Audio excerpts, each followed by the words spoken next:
Hello students, welcome back to IGNOU study at home. ये video DECE के students के लिए। इसमें मैं आप लोगों के साथ DECE 2 का दिसंबर 2022 का जो प्रश्न पत्र है, क्वेश्चन पेपर है, इसके प्रश्न 4 प्रश्न मैंने पिछले वीडियो में शेयर किए थे। इस वीडियो में मैं बाकी के बचे हुए 3 प्रश्न उनके आंसर शेयर करूँगी। तो इसमें आप लोगों को 7 प्रश्न दिए गए थे, जिनमें से कोई भी 5 प्रश्न करने थे। इनमें सारे प्रश्न ये जो है, एक बार अगर आप इनका रिवीजन कर लेंगे तो आपके एग्जाम के लिए हेल्पफुल होगा। तो आइए देखते हैं 5वां प्रश्न कौन सा है। 5वां प्रश्न है, ऐसे 5 पोषक तत्वों के नाम बताइए जिनकी आवश्यकता स्तन्य काल के दौरान बढ़ जाती है। यानी माता जब बच्चे को दूध पिलाती है तो माता को कौन कौन से पोषक तत्व अतिरिक्त चाहिए होते हैं अपने आहार में। और जब ये हम आहार में पोषक तत्व बताएंगे तो उन पोषक तत्व के दो खाद्य पदार्थ भी बताने हैं कि मान लीजिए हमें कोई पोषक तत्व चाहिए तो उस चीज के लिए, उस पोषक तत्व के लिए कौन कौन से खाद्य पदार्थ हम ले सकते हैं वो बताना है। फिर तीसरे में ऐसा पौष्टिक अल्पाहार सुझाइए जो दोपहर के भोजन और रात्रि के भोजन के बीच के समय में स्तनपान कराने वाली महिला को दिया जा सकता है, और इस अल्पाहार के विभिन्न खाद्य पदार्थों से कौन से पोषक तत्व प्राप्त होंगे।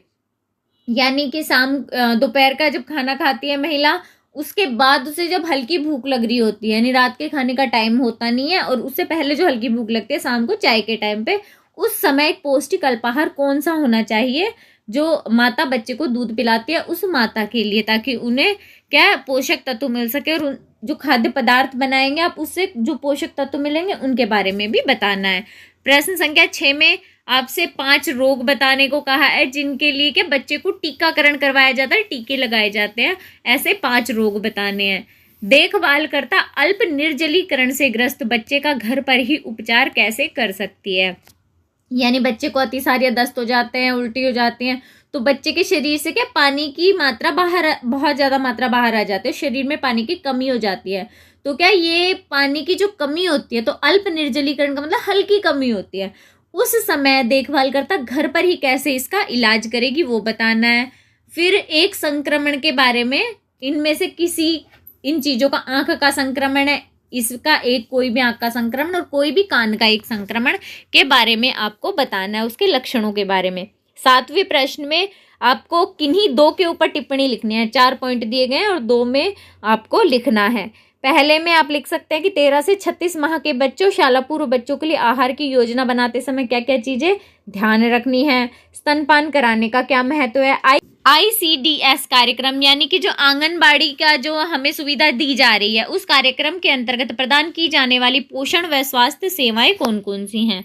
नेक्स्ट हमसे अस्थिभंग, यानी हड्डी टूट जाती है, हाथ की पैर की, किसी की बच्चे की क्या हड्डी टूट जाए या फिर किसी वजह से जल जाता है, झुलस जाता है बच्चा, उस दौरान कौन सी प्राथमिक चिकित्सा बच्चे को प्रदान की जानी चाहिए। इनके बारे में हम इस वीडियो में आंसर इनके देखेंगे। तो 5वां प्रश्न, 5वें के कैम में हमसे पूछा गया कि कोई ऐसे 5 पोषक तत्व बताइए जिनकी आवश्यकता स्तन्य काल के दौरान बढ़ जाती है।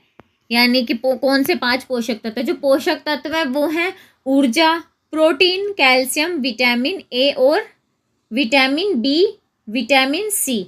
ये हमारी क्या, जो स्तनपान कराने वाली माता होते हैं उनके लिए पोषक तत्व है जिनकी आवश्यकता शरीर में बढ़ जाती है। और ये जो कै है, इस ये प्रश्न संख्या कै है, और ख में पूछा गया है कि जो आपने पोषक तत्व बताए हैं इनके खाद्य पदार्थ कौन कौन से, 2 खाद्य पदार्थों के नाम बताइए।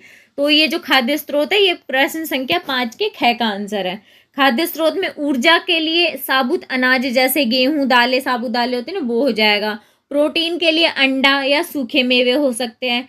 कैल्शियम का स्रोत दूध या दूध से बने हुए खाद्य पदार्थ हैं। विटामिन ए हरी पत्तेदार सब्जियों से मिलता है और मांस से मिलता है। विटामिन बी जैसे थायमीन, राइबोफ्लोमीन और नियासिन, ये मांस, मछली और दूध से प्राप्त होता है। इसके अलावा एक विटामिन सी है जो खट्टे फल जैसे संतरा हो गया, नींबू हो गया, मौसमी, आलू बुखारा आदि से प्राप्त होता है। तो ये 5वें का प्रश्न का कै और ख का आंसर हो गया। ग में पूछा गया कि ऐसा पौष्टिक अल्पाहार सुझाइए जो दोपहर का भोजन और रात्रि के भोजन के बीच के समय में स्तनपान कराने वाली महिला को दिया जा सकता है, और इस अल्पाहार के विभिन्न खाद्य पदार्थों से कौन से पोषक तत्व प्राप्त होंगे वो भी बताइए। तो दोपहर के भोजन और रात्रि के भोजन के बीच के समय में स्तनपान कराने वाली महिला को पौष्टिकता से भरपूर अल्पाहार की जरूरत होती है, क्योंकि स्तन्य काल में महिला को अधिक पोषक तत्वों की आवश्यकता पड़ती है। अतः उसे पूरे दिन में थोड़ा थोड़ा कर कुछ ना कुछ खाते रहना चाहिए। दोपहर के बाद चाय के समय महिला को आटे व बेसन के लड्डू के साथ चाय या दूध दिया जा सकता है।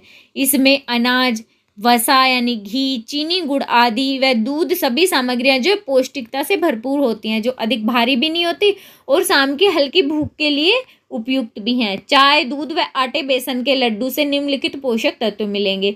अनाज और दाल हो गई। आटे का क्या, अनाज से आटा और दाल है, उनसे ऊर्जा व प्रोटीन मिलेगा। वसा या घी से ऊर्जा, कैलोरी मिलेगी। चीनी ऊर्जा प्रदान करती है, दूध से प्रोटीन मिलता है। अभी हमारा प्रश्न संख्या 6 आता है।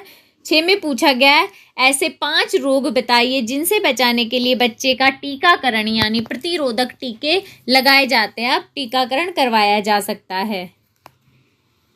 बच्चे का टीकाकरण जन्म से ही प्रारंभ हो जाता है। अनेक गंभीर बीमारियां ऐसी हैं जिनसे बचाव का उपाय प्रतिरोधक टीके हैं। बच्चों के मुख्य 5 रोग निम्नलिखित है जिनके लिए उसे प्रतिरोधी टीके लगवाए जाते हैं। अब प्रतिरोधी जो टीके हैं, बच्चों का टीकाकरण है, हम सबके घर में कोई ना कोई बच्चा हमने जरूर देखा होगा और उनके टीके लगते हैं, हमें ये भी पता है। तो ये वाला क्वेश्चन तो बहुत ईजी है। बच्चों के लिए जिन बीमारियों के लिए टीके लगवाए जाते हैं उसमें पहला डिप्थीरिया लिख सकते हैं हम। डिप्थीरिया यह रोग मुख्यतः गले को प्रभावित करता है और संक्रमित व्यक्ति के खांसने या छींकने से फैलता है। डिप्थीरिया के गंभीर मामलों से यह दिल और तंत्रिका तंत्र को नुकसान पहुंचा सकता है, यहाँ तक कि मृत्यु का कारण भी बन सकता है। इसलिए इसके बचाव के लिए बच्चे को डीपीटी का टीका लगवाया जाता है। इसके बाद एक गंभीर बीमारी है बच्चों में पोलियो, जिसका टीकाकरण आवश्यक है। पोलियो एक संक्रामक रोग है जो अक्सर बाल्यावस्था में हो सकता है। इसके वायरस रोगी के नाड़ी संस्थान, मस्तिष्क, सुषुम्ना यानी रीढ़ की हड्डी आदि को प्रभावित करते हैं, जिससे ये सारे अंग बेकार हो जाते हैं। पोलियो के प्रतिरक्षण के लिए पोलियो की वैक्सीन या फिर पोलियो की खुराक बच्चे को समय समय पर पिलाई जाती है। एक बीमारी है खसरा यानी मीजल्स। यह वायरस से होने वाला एक रोग है। वैसे तो यह रोग बच्चों में होता है, परंतु कभी कभी जो वयस्क है वो भी इसका शिकार हो जाते हैं। दूषित वायु व रोगी के संपर्क में आने से ये रोग तेजी से फैलता है। कभी कभी यह रोग गंभीर रूप धारण कर लेता है। प्राय यह संक्रमण एक बार होने के बाद दोबारा नहीं होता है। इससे बचाव के लिए मीजल्स का या खसरे का टीका लगवाया जाता है। चौथी एक बीमारी है टाइफाइड। टाइफाइड बीमारी प्रदूषित जल व प्रदूषित खाद्य पदार्थों से फैलती है। इससे बचाव के लिए बच्चे को टाइफाइड यानी TABC का प्रतिरोधी प्रतिरक्षक टीका लगवाया जाता है। टिटनेस या धनुषवात। टिटनेस जीवाणुओं का विष किसी भी चोट या घाव से उत्पन्न हो सकता है, घाव के अंदर उत्पन्न हो जाता है। ऐसे घाव जो सड़क या खेत आदि के पास लगते हैं ना, उनमें ज़्यादा होता है, क्योंकि उसमें क्या है, वहाँ पे गिरा हुआ कचरा फंस जाता है, उस चोट में लग जाता है। यहाँ तक कि जो टिटनेस होता है ना, वो जानवरों की वजह से भी होता है। जानवरों के आंत में पाया जाता है ये रोगाणु। अगर घाव गहरे हों तो भी टिटनेस हो सकता है। तो वहाँ टिटनेस बैसिलस उत्पन्न हो जाते हैं। ये प्राय घोड़ों, पशुओं के आंतों में रहते हैं। ये मिट्टी में भी पाए जाते हैं। टिटनेस से बचाव के लिए टिटनेस का टीका सही समय पर जरूर लगवाना चाहिए। तो ये कुछ बीमारियां थी जिनके लिए बच्चों का टीकाकरण अवश्य करवाना चाहिए। अब इसका 6 का ख्या है कि देखभाल करता अल्प निर्जलीकरण से ग्रस्त बच्चे का घर पर ही उपचार कैसे कर सकते हैं। बच्चे के शरीर में हल्की पानी की कमी हो जाए तो क्या करें। अल्प निर्जलीकरण क्या है, पहले हम ये देखेंगे। अतिसार या दस्त लगने की स्थिति में बार बार शरीर में तरल पदार्थों का निष्कासन होने लगता है, जिससे शरीर में निर्जलीकरण हो जाता है। यह अल्प निर्जलीकरण, मध्यम निर्जलीकरण व गंभीर निर्जलीकरण के रूप में होता है। अल्प निर्जलीकरण की स्थिति में बच्चों को बार बार प्यास लगती रहती है और वो चिड़चिड़ा हो जाता है। उसकी आंखें हल्की सी धसी हुई लगती है। त्वचा में अभी भी लचीलापन होता है, यानी कि अगर उसके पेट पर चिकोटी काट के खींचे स्किन को और फिर छोड़ें तो वापस अपने आकार में थोड़ी देर में आ जाती है। देखभाल करता अल्प निर्जलीकरण की स्थिति में बच्चे को मौखिक पुनर्जलयोजन उपचार, यानी कि बच्चे को मुंह से जितना हो सके ना पानी पिलाएं। इसके अंतर्गत तरल या जीवन रक्षक घोल यानी कि जो ORS होता है वो मुख से दिए जाते हैं। इससे एक दिन में ही काफ़ी फर्क पड़ जाता है और दस्त नियंत्रित हो जाते हैं। जैसे ही शरीर में तरल व विद्युत अपघट्यों का संतुलन सामान्य होगा, पुनः अपने स्तर पर आ जाएगा। जठर रोग व जठर तंत्र शोथ जैसी बीमारियां अपने आप फिर ठीक हो जाती हैं। ऐसे में अन्य उपचार की जरूरत नहीं पड़ती। साधारण दस्त के उपचार में भी किसी दवा की जरूरत नहीं पड़ती है। अतः निर्जलीकरण, अल्प निर्जलीकरण में सिर्फ मौखिक पुनर्जलयोजन यानी ORS से ही बच्चा ठीक हो जाएगा। छठे के गय में पूछा गया है कि कुछ ये संक्रमण दिए गए, आंख का संक्रमण दिया गया है एक और कान का संक्रमण। तो इनके बारे में किसी भी एक बीमारी का लक्षण लिखिए, कोई भी एक संक्रमण। तो आंख में होने वाला एक संक्रमण है बिल्नी।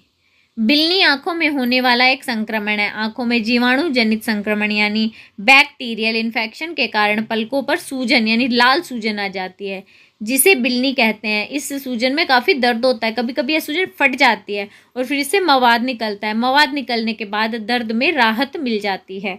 तो ये आंख के संक्रमण बिल्नी के लक्षण थे। अब नेक्स्ट है कान का संक्रमण। कान का एक संक्रमण है कान का बहना। कान बहने लग जाता है संक्रमण के कारण। जब मध्य कर्ण में संक्रमण हो तो कर्ण गुहा में मवाद इकट्ठा हो जाता है। इसमें बहुत पीड़ा होती है, कान के पर्दे में सूजन आ जाती है, बाद में कान का पर्दा फट जाता है। इससे छिद्रण कहते हैं। कान के पर्दे में हुए छेद से मवाद कान से बाहर निकलने लगता है, जिसे कान का बहना कहते हैं। यानी मवाद इकट्ठी हो जाए तो बहुत दर्द होता है, और जब कान का पर्दा फट जाता है और मवाद बाहर निकल जाते तो दर्द में थोड़ी राहत मिलती है। पर्दे में छिद्र होने से सुनने की शक्ति भी क्षीण हो सकती है, जिससे शायद बधिरता भी आ सकती है। कान बहने पर भी पीड़ा ना होना तीव्र पीड़ा से ज़्यादा भयंकर है, क्योंकि बिना दर्द के कान अगर बह रहा है तो मतलब कान का पर्दा फट चुका है।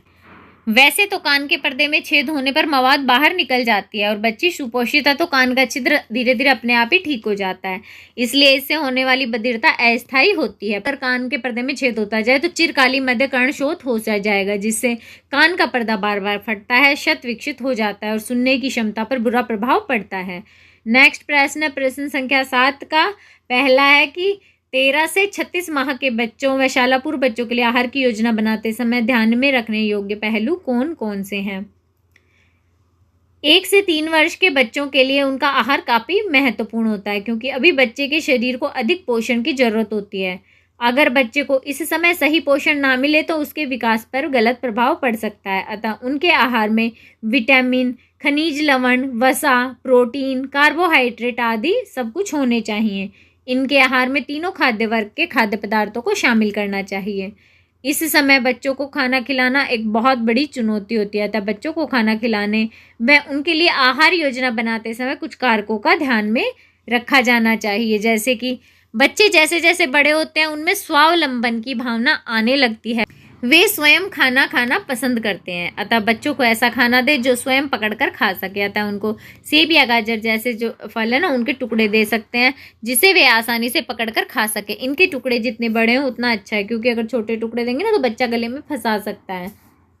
बच्चे को ऐसा खाना दे बच्चा खुशी खुशी स्वयं खाए। साबुत बादाम जैसे गिरीदार फल हो वो बच्चे को तोड़ के देने चाहिए। मीट मछली को पूरी तरह से पका कर दिया जाना चाहिए। बच्चों को अपनी निगरानी में ही खाना खिलाना चाहिए। बच्चों के लिए फल व सब्जियों से विटामिन, खनिज की मात्रा में भी भोजन में अच्छी होनी चाहिए। खनिज, लवण, प्रोटीन, विटामिन, ये सब भोजन अच्छा होना चाहिए बच्चों के लिए, ताकि शरीर को बीमारियों से लड़ने की ताकत मिले। खाने के लिए बच्चों के साथ जबरदस्ती ना करें। उनको खाना उस समय दें जब उन्हें तेज भूख लगी हो, ताकि वे पूरा भोजन समाप्त कर सकें। चूँकि अक्सर बच्चे सब्जियां खाना पसंद नहीं करते, तो ऐसे में जब तक भोजन तैयार हो रहा है उनको कच्ची सब्जियां खाने को दे सकते हैं। बच्चों को रंग बिरंगी चीज़ें जो होती है खाने में मज़ा आता है, तो भिन्न भिन्न रंग की सब्जियां जैसे गाजर हो गई, गोभी, आलू, पालक, ये सब बच्चे को उबाल के देंगे तो शायद बच्चे को अच्छा लगे और वो खा ले चीज़ें। कभी कभी पालनकर्ता बच्चे को खुशी में या पुरस्कार में टॉफ़ी, चॉकलेट, चिप्स आदि दे देते हैं, परंतु ये चीज़ें अधिक मात्रा में बच्चे को देना सही नहीं है, क्योंकि इससे बच्चा फिर भोजन कम करता है और उनके दांत भी जल्दी खराब हो सकते हैं, आहार भी अनियमित हो जाता है।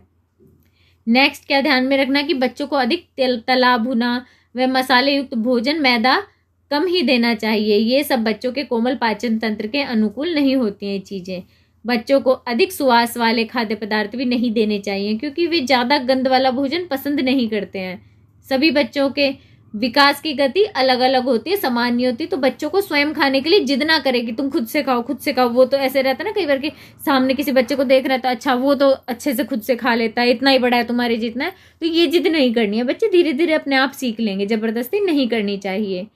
1 से 3 वर्ष के बच्चों में चंचलता अधिक होती है, अतः वे ज़्यादा देर तक एक जगह नहीं बैठते हैं। अतः उनको ऐसा भोजन दे जो आकर्षक व भिन्न भिन्न खाने को उनको क्या अट्रैक्ट करे, ऐसा भोजन देना चाहिए।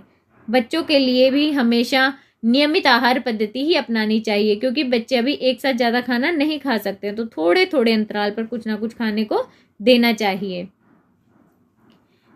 बच्चे को नाश्ता ऐसा दे जो बच्चे आसानी से खा सके और ऊर्जा, protein, vitamin A, iron, calcium आदि से भरपूर हो। उनको पौष्टिक लड्डू, बिस्किट आदि चीज़ें दी जा सकती हैं। ऐसी चीज़ें बच्चे क्या आसानी से स्वयं भी उठाकर खा सकते हैं। बीमार बच्चे या बीमारी से पुनः स्वस्थ होने वाले बच्चों पर ज़्यादा ध्यान देने की ज़रूरत होती है। इस उम्र में वजन घटता है तो ये अच्छा संकेत नहीं है, इसलिए इस बात का भी ध्यान रखें कि बच्चे को पोषण अच्छा मिले, वजन ना घटे। इस प्रकार 1 से 3 वर्ष के बच्चों के लिए आहार योजना बनाते समय बच्चों की लिंग, आयु, क्षेत्र आदि को ध्यान में रखकर अनेक बातों का ध्यान रखा जाता है, ताकि बच्चों को पौष्टिक और सुपाच्य भोजन मिल सके। अभी 7वें कक्षा है, स्तनपान कराने का क्या महत्व है। स्तनपान माता और नवजात शिशु के बीच मध्य जुड़ाव का एक चरण होता है। कहा जाता है माँ का दूध शिशु के लिए सर्वोत्तम आहार है। माता और बच्चे के लिए स्तनपान कराने का बड़ा ही महत्व है, जिसे हम निम्नलिखित तत्वों से समझ सकते हैं। जैसे कि शिशु के जन्म के तुरंत बाद माँ का जो पहला दुग्ध स्त्राव होता है वह पीला द्रव्य रूपी दूध बच्चे के लिए अमृत के समान होता है। इसे कोलेस्ट्रम कहा जाता है। कोलेस्ट्रम के क्या क्या फायदे हैं। यह अनेक पोषक तत्वों से भरपूर होता है। इसमें जीवन रक्षक गुण होते हैं। इसमें रोग प्रतिरोधक कारक व श्वेत रक्त कणिकाएं काफ़ी मात्रा में पाई जाती है और वृद्धि कारक पदार्थ भी पाए जाते हैं। इसके अलावा माँ का दूध संपूर्ण संतुलित आहार होता है। इससे बच्चे को सारे पोषक तत्व उचित मात्रा में मिल जाते हैं, अन्य चीज़ों की जरूरत होती नहीं है। माँ का दूध बच्चे के कोमल पाचन तंत्र के अनुकूल होता है। इसमें लैक्टोब्यूमिन नामक प्रोटीन पाया जाता है जो शिशु का पाचन तंत्र आसानी से पचा सकता है। माँ का दूध बच्चे के अंगों की परिपक्वता के लिए भी लाभदायक होता है। स्तनपान कराने से बच्चे को शुद्ध दूध मिलता है, क्योंकि इसमें मिलावट नहीं होती। आर्थिक दृष्टि से भी जो स्तनपान है उसका महत्व, क्योंकि कई लोगों के पास क्या पैसे नहीं होते कि बच्चे के लिए दूध बाहर से ला पाए, तो माँ का दूध क्या माँ अपने आप से पिलाएगी, खरीदने की जरूरत नहीं पड़ती है। स्तनपान द्वारा शिशु संक्रमण, भोजन से होने वाले संक्रमणों से भी बच सकते हैं। उनके पेट का क्या बाहर की कोई भी चीज़ रहती है वो किसी भी चीज़ से संक्रमित हो सकती है, लेकिन माँ का दूध है उसे प्योर ही मिलेगा। स्तनपान के माध्यम से माता व शिशु के बीच भावात्मक संबंध बढ़ते हैं। इस प्रकार हम समझ सकते हैं कि माता व शिशु दोनों के लिए ही स्तनपान का बड़ा महत्व है।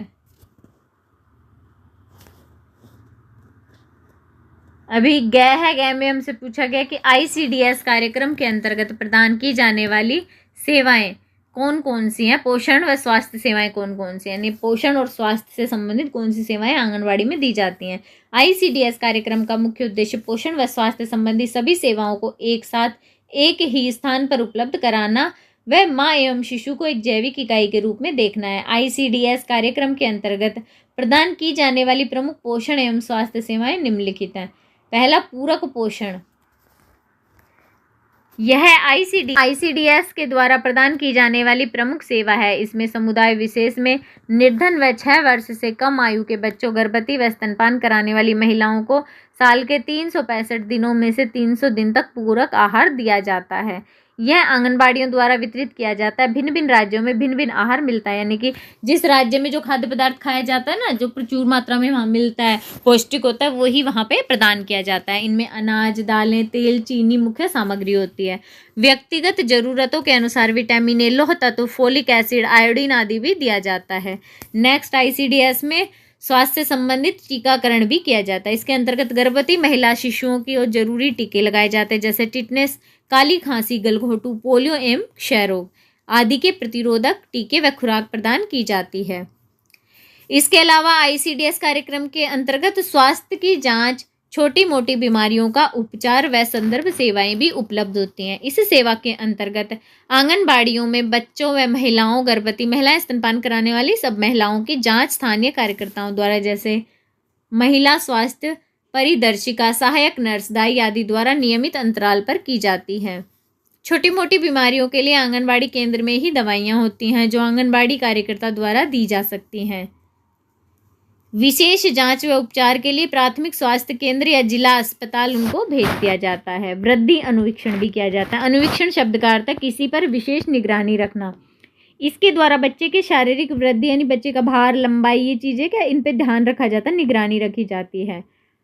ICDS कार्यक्रम के अंतर्गत वृद्धि के रिकॉर्ड का आशय बच्चों के भार का रिकॉर्ड रखना। आंगनबाड़ी केंद्र में बच्चों के स्वास्थ्य तथा पोषण स्तर में हुई प्रगति को जांचने के लिए वजन को मापा जाता है और रिकॉर्ड किया जाता है।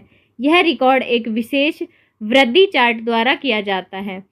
पोषण व शिक्षण भी प्रदान किया जाता है ICDS में। यह कार्यक्रम गर्भवती, स्तनपान कराने वाली महिलाएं, अन्य महिलाओं व किशोरियों के लिए है। इनके अलावा शाला पूर्व शिक्षा के अवसर भी दिए जाते हैं, अनौपचारिक शाला पूर्व। अन्य पोषण एवं स्वास्थ्य सेवाओं के साथ साथ आंगनबाड़ी में बच्चों को, विशेषकर 3 से 5 वर्ष के बच्चों को शिक्षा प्रदान की जाती है। इसमें खेल खेल में बच्चों को शिक्षा प्रदान की जाती है। लास्ट हमारे 7वें का घ है कि अगर अस्थि भंग यानी हड्डी टूट जाए हाथ की, पैर की और बच्चा जल जाए तो उसमें कौन सी प्राथमिक फर्स्ट एड घर पे दी जा सकती है। अस्थि भंग में खेलते खेलते बच्चा कभी गिर जाता है या कोई कठोर वस्तु सीधे उनकी हड्डी पे लग जाती है तो कोई टूट जाती है हड्डी, यानी अस्थि भंग हो सकता है। बांह यानी हाथ की हड्डी टूटने पर तेज दर्द होता है, बांह लटकी हुई दिखाई देती है, हिलडुल नहीं सकती है। टूटी हड्डी के पास जल्दी ही सूजन होने लगती है और हड्डी अपने स्थान से हट सकती है, अतः समय रहते ही इसका उपचार प्रारंभ कर देना चाहिए। इसके लिए क्या प्राथमिक उपचार कर सकते हैं? स्वयं यानी कि अपने आप से टूटी हुई अस्थियों को स्थान पर लाने का प्रयास ना करें। टूटी हुई भुजा की मालिश ना करें। सबसे महत्वपूर्ण बात यह है कि टूटी हुई हड्डी को स्थिर रखें, उसे हिलाएं नहीं। अगर टूटी हुई हड्डी त्वचा को चीरकर बाहर आ गई हो तो उसे कभी भी अंदर की तरफ ना धकेलें। हड्डियों को बिना धकेले उसी अवस्था में बच्चे को डॉक्टर के पास लेकर जाएं। अगर हाथ की हड्डी टूटी हो तो एक गल पट्टी या सीलिंग बनाकर हाथ को सहारा दे। ज़्यादा दर्द हो तो पैरासीटामोल या क्रोसिन की दवा दी जा सकती है और उसके बाद डॉक्टर को दिखा सकते हैं। जल जाने पे क्या करना चाहिए? बच्चे अगर आग की लौ को छू जाएं, जल जाएं, गर्म जो खाद्य पदार्थ होता है ना, कोई भी चीज़ गर्म पदार्थ स्वयं पर गिरा लें, स्टोव के ऊपर गिर जाएं या बच्चों के पास पटाखे फट जाएं तो बच्चा जल सकता है, झुलस सकता है। इससे बच्चे को इतना भयानक दर्द होता है कि बच्चा सदमे में जा सकता है। त्वचा गहराई तक जल जाए तो बच्चे के शरीर में निर्जलीकरण भी हो सकता है। इससे शारीरिक नुकसान जैसे अंधापन, हाथ पैरों को स्थायी रूप से क्षति हो सकती है।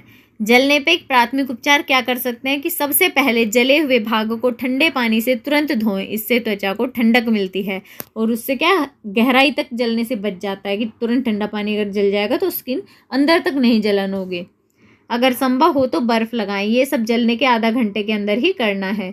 झुलसने पे ठंडे पानी से ही आराम हो जाता है। हल्का सा झुलसता है ना, उसमें सिर्फ ठंडा पानी डालेंगे तो ही आराम हो जाता है। अधिक गहराई तक जलने पर फफोले हो जाते हैं तो ध्यान रखें फफोले फूटे नहीं। त्वचा फट जाए तो वैसलीन या बर्नॉल लगाकर ढके रखें और उसे मक्खी व कीड़ों से बचा कर रखें। ये आपका DECE 2 का दिसंबर 2022 का जो एग्ज़ाम हुआ था क्वेश्चन पेपर, उसके सारे आंसर मैंने आप लोगों के साथ शेयर कर दिए हैं। आई होप ये वीडियो आप लोगों के लिए यूज़फुल रहा हो। अगर आप लोगों के लिए वीडियो यूज़फुल रहा हो तो प्लीज़ चैनल को सब्सक्राइब, वीडियो को लाइक ज़रूर कीजिए। मिलते हैं अगले वीडियो में कुछ नई इन्फॉर्मेशन के साथ।